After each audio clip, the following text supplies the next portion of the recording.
అందరికీ నమస్కారం అండి. ఈరోజు మనం 1994వ సంవత్సరంలోని చందమామ కథల పుస్తకంలోని బంగారయ్య నిద్ర అనే కథ గురించి చెప్పుకుందాం. శంఖవరం గ్రామం చుట్టుపక్కల అంతా రాళ్లమయం. అది మండు వేసవికాలం. ఎండలు బాగా మండిపోతున్నాయి. దాదాపు ఎకరం స్థలం మధ్య కట్టిన లంకంత ఇంట్లో ఉన్న దాని యజమాని బంగారయ్యకు నిద్ర పట్టడం లేదు. ఆయన సేవకులు వింజామరలు వీచారు. అయినా ఆ గాలి వేడిగానే ఉంది. పడక గదికి వట్టి వేళ్ల తడికలు వేలాడదీసి ఆరారా నీళ్లతో తడిపారు. అయినా బంగారయ్యకు ఆ చల్లదనం చాలడం లేదు. నిద్ర లేక బంగారయ్యకు తల బరువెక్కింది. చిరాకు పెరిగిపోయింది. ఇంట్లో వాళ్ళందరికీ నిద్ర లేకుండా పోయింది. విచిత్రం ఏమంటే ఆ ఎండల్లో కూడా అంతో ఇంతో కొంతమంది నిద్రపోతున్నారు. బొత్తిగా నిద్ర పట్టనివాడు బంగారయ్య మాత్రమే. నా దగ్గర జీతాలు తీసుకుంటూ నా డబ్బుతో బ్రతుకుతున్నారు. నాకు నిద్ర పట్టకపోతే మీరెలా నిద్రపోగలుగుతున్నారు అంటూ బంగారయ్య సేవకుల మీద మండిపడ్డాడు. తరువాత భార్యా బిడ్డల మీద, నా వాళ్ళు కాబట్టి మీకు ఈ భోగభాగ్యాలున్నాయి, అంతా మిమ్మల్ని గౌరవిస్తున్నారు, నా శ్రమ కృషి మీకు సౌఖ్యాలను ఇస్తున్నది, నాకు నిద్ర పట్టకుంటే మీరంతా ఎలా నిద్రపోతున్నారు అంటూ చిరాకు పడ్డాడు బంగారయ్య. పాపం బంగారయ్య పడే బాధ చూస్తూ ఎవరూ ఊరుకోలేదు. ఒకరు వైద్యుల్ని పిలిచారు. ఆయన బంగారయ్యను పరీక్షించి ఒంట్లో జబ్బేమీ లేదని, అంతా మానసికమని అన్నాడు. ఒకరు భూత వైద్యుడి చేత తాయెత్తు కట్టించారు. ఒకరు పూజలు చేయించారు. అయినా ఏమీ ఫలించలేదు. ఇలాంటి పరిస్థితుల్లో యోగి ఒకనాడు ఆయన ఇంటికి వచ్చాడు. విషయం తెలుసుకొని బంగారయ్యతో, నాయనా, నువ్వు డబ్బు సంపాదించాలని అదే పనిగా శ్రమిస్తున్నావు. కానీ ఒక ముఖ్య విషయం మరిచావు. జీవితం నీటి బుడగ వంటిది. అది ఏ రోజైనా పేలిపోతుంది అన్నాడు. స్వామి, జీవితం అశాశ్వతమని నాకు తెలుసు. అందువల్ల ప్రయోజనం ఏమిటి అని అడిగాడు బంగారయ్య. దేవుడు మనిషి జీవితాన్ని రోజులుగా విభజించాడు. ప్రతిరోజుకు రాత్రి పగలు ఉంటాయి. పగలు వెలుగుతో నిండి ఉంటుంది. మనిషి కృషికి తెలివికి అది వినియోగ సమయం. ఆ పైన రాత్రి, అది చీకటితో నిండి ఉంటుంది. మనిషి ఆ సమయంలో సుఖంగా నిద్రపోవాలి. నిద్ర మనిషికి చావు లాంటిది. చావు అనేది ఎలా ఉంటుందో మనిషి తెలుసుకుంటాడనే భగవంతుడు నిద్రను సృష్టించాడు. ప్రతిరోజు మనిషి నిద్ర వల్ల తాత్కాలికంగా చచ్చి బ్రతుకుతూ ఉంటాడు. అలా కొన్నేళ్లు జరిగాక మనిషి శాశ్వతంగా నిద్రపోతాడు అన్నాడు యోగి. ఇది అందరికీ తెలిసిన విషయమే కదా అన్నాడు బంగారయ్య. ఇది తెలిసిన వారందరూ సుఖంగా నిద్రపోగలరు. ప్రతిరోజు కాసేపు అన్నింటినీ మర్చిపోగలగాలి. అలా మర్చిపోకపోతే నిద్ర పట్టదు అన్నాడు యోగి. నా వల్ల ఎందరు బ్రతుకుతున్నారు, ఎందరు సుఖపడుతున్నారు, వీరి బాధ్యతను నేను క్షణం కూడా మరవడం సాధ్యమా అన్నాడు బంగారయ్య. సరే, నాతో రా, నీకొక మనిషిని చూపిస్తాను అన్నాడు యోగి. బంగారయ్య యోగి శిష్యుడిలా వేషం మార్చుకొని ఆయనతో వెళ్ళాడు.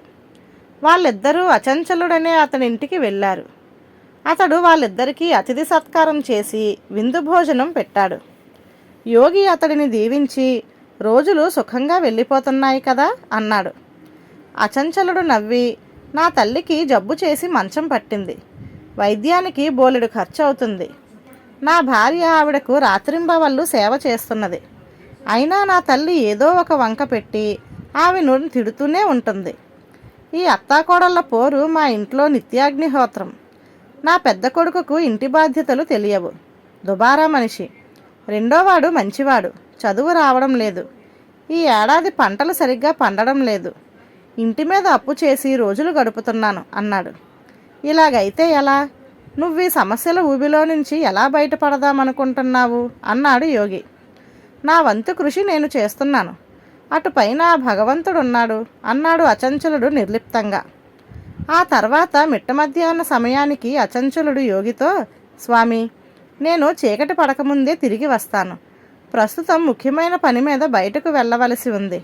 అన్యథా భావించక నా కోసం ఇక్కడే వేచి ఉండండి అని ఇంటిలో నుండి బయలుదేరాడు. యోగి బంగారయ్య అతడిని రహస్యంగా అనుసరించారు. గ్రామం చివర జామ తోట ఒకటి ఉన్నది. అచంచలుడు అందులో ప్రవేశించి ఒక చెట్టు నీడలో ఉత్తరీయం పరుచుకొని క్షణాల మీద గాఢ నిద్రలో మునిగిపోయాడు. చూశావా బంగారయ్య, అన్ని బాధలు కాసేపు మర్చిపోమ్మని దేవుడు మనుషులకు నిద్రను వరంగా ఇచ్చాడు. ఎన్నో సమస్యలున్న అచంచలుడు ఆ వరాన్నెంతో బాగా ఉపయోగించుకుంటున్నాడు అన్నాడు యోగి. బంగారయ్య పళ్ళు పటపటా కొరుకుతూ, అన్ని సమస్యలు నెత్తికెక్కి ఉన్నప్పటికీ వచ్చి నిద్రపోతూ సమయాన్ని వృధా చేస్తాడా? ఇతడికి బాధ్యత తెలియదు, అందువల్లనే పేదరికంలో మగ్గుతున్నాడు అని ఇప్పుడే వీడిని నిద్రలేపి ఈ సమయాన్ని సక్రమంగా ఉపయోగించుకొని డబ్బు ఎలా సంపాదించాలో నేర్పుతాను. అయితే ముందు వీడిని గట్టిగా కోప్పడాలి అన్నాడు. సరే, నీ ఇష్టం, అలాగే చెయ్యి అన్నాడు యోగి. బంగారయ్య అచంచలుడిని నిద్ర లేపబోతుండగా చెట్టుచాటు నుంచి ఒక మనిషి ముందుకు వచ్చి అతడి చేయి పట్టుకొని పక్కకు లాక్కు వెళ్ళి, నీకేమైనా మతిపోయిందా? నిద్రలో ఉన్న మనిషిని ఎందుకు లేపుతావు అంటూ మందలించాడు. నువ్వెవరివి? నేను వీడిని నిద్ర నుంచి లేపితే నీకేంటి నష్టం అని అడిగాడు బంగారయ్య. నా సంగతి తరువాత చెబుతాను, ముందు నీ సంగతి చెప్పు అన్నాడా మనిషి. దానికి బంగారయ్య, నాకు డబ్బు సంపాదించే మార్గాలు చాలా తెలుసు. ఈ అచంచలుడికి డబ్బు అవసరం బాగా ఉంది. ఈ సమయంలో నిద్రపోయే బదులు డబ్బు ఎలా సంపాదించవచ్చునో తెలియజెబుదామని లేపుతున్నాను అన్నాడు. ఇతడికి రాత్రిళ్ళు ఇంట్లో నిద్రపోయే అవకాశం తక్కువ. 2 దుకాణదారుల దగ్గర పద్దులు రాస్తూ సంపాదిస్తున్నాడు. ఆ పని రాత్రే తప్ప పగలు వీలు కాదని యజమానులు చెప్పారు. ఆ పైన ఇతడి తల్లికి రాత్రుళ్ళు ఆయాసం, దగ్గు వంతుల వారీగా వస్తూ ఉంటాయి. ఎవరో ఒకరు దగ్గర ఉండాలి. కాస్త ఊపిరి చిక్కినప్పుడల్లా ఆమె కోడల్ని సాధిస్తుంది. కోడలు అత్తను ఎదిరిస్తుంది. అందువల్ల ఇతడు పగటి సమయంలో ఇక్కడికి వచ్చి నిద్రపోతూ ఉంటాడు. అది వ్యవసాయ పనులు లేనప్పుడు మాత్రమే. అలాంటి వాణ్ణి నిద్ర లేపడం న్యాయమా అన్నాడా మనిషి. అయితే మరి నువ్వెవరు అన్నాడు బంగారయ్య. నేను ఈ తోట యజమానిని. ఇంట్లో ఎవ్వరూ పని చేయనివ్వరు. నాకు ఎంతో తీరుబడి. జీవితంలో ఏదో సాధించాలని ఉంది. అయితే ఏం చేయాలో తెలియదు.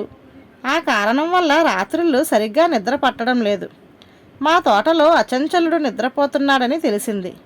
అలాంటి వాడికే నిద్ర పట్టినప్పుడు నాకు పడుతుందన్న ఆశతో కొద్ది రోజులుగా ఇక్కడ ప్రయత్నిస్తున్నాను అన్నాడు తోట యజమాని. అంతా బాగానే ఉంది. మరి నీకు ఇక్కడ నిద్ర పడుతున్నదా అని అడిగాడు బంగారయ్య ఆశగా. అబ్బే, నిద్ర పట్టడానికి పరిసరాలు, వాతావరణం ముఖ్యం కాదు. మనసుకు సంబంధించినది నిద్ర. కనుక మనసును ప్రశాంతంగా ఉంచుకోవాలి. కాబట్టి మా తోటలో నిద్రను తెప్పించే ప్రత్యేకత ఏమీ లేదు అన్నాడు తోట యజమాని. నీ సమస్య తీరింది కదా, అయినా ఇంకా ఎన్నాళ్ళిలా అచంచలుడి నిద్ర చూస్తూ ఉంటావు అన్నాడు బంగారయ్య ఎంతో చిరాగ్గా. తోట యజమాని కాసేపు ఆలోచిస్తూ ఊరుకొని, నీకు తెలియదు, మనిషికి మంచి నిద్ర సామాన్యమైన అదృష్టం కాదు. అలాంటి అదృష్టం పట్టిన మనిషిని చూడడం ఎంతో సంతోషంగా ఉంటుంది. అచంచలుడికి ఎవరి వల్ల నిద్రాభంగం కలగకుండా కాపాడగలుగుతున్నాను.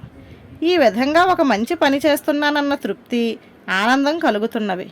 అందువల్లనే నాకు రాత్రుళ్ళు బాగా నిద్ర పడుతున్నది అన్నాడు. తోట యజమాని మాటలతో బంగారయ్యకు కనువిప్పైంది. తను ఇతరుల కోసమే సంపాదించినా వాళ్ళు అది అనుభవిస్తుంటే చూడలేకపోతున్నాడు. తనకు రాని నిద్ర ఇతరులకు వస్తే భరించలేకపోతున్నాడు. అంటే తన మనసు మంచిది కాదు. అందుచేతనే తనకు నిద్ర పట్టడం లేదు. చివరకు తనతో ఏ సంబంధమూ లేని అచంచలుడి నిద్రను కూడా తను చెడగొట్టబోయాడు తప్ప తోట యజమానిలా ఆ నిద్రను చూసి సహించలేకపోయాడు. బంగారయ్య తోట యజమానిని మెచ్చుకొని యోగికి కృతజ్ఞతలు చెప్పుకొని ఇంటికి తిరిగి వెళ్ళాడు. ఆనాటి నుంచి ఇతరులకు మనస్ఫూర్తిగా సాయపడుతూ, తనకు దక్కనివి ఇతరులకు దక్కితే సంతోషిస్తూ కొత్త జీవితం ప్రారంభించాడు. ఇప్పుడు బంగారయ్యకు నిద్ర సమస్య లేదు. ధన్యవాదాలు.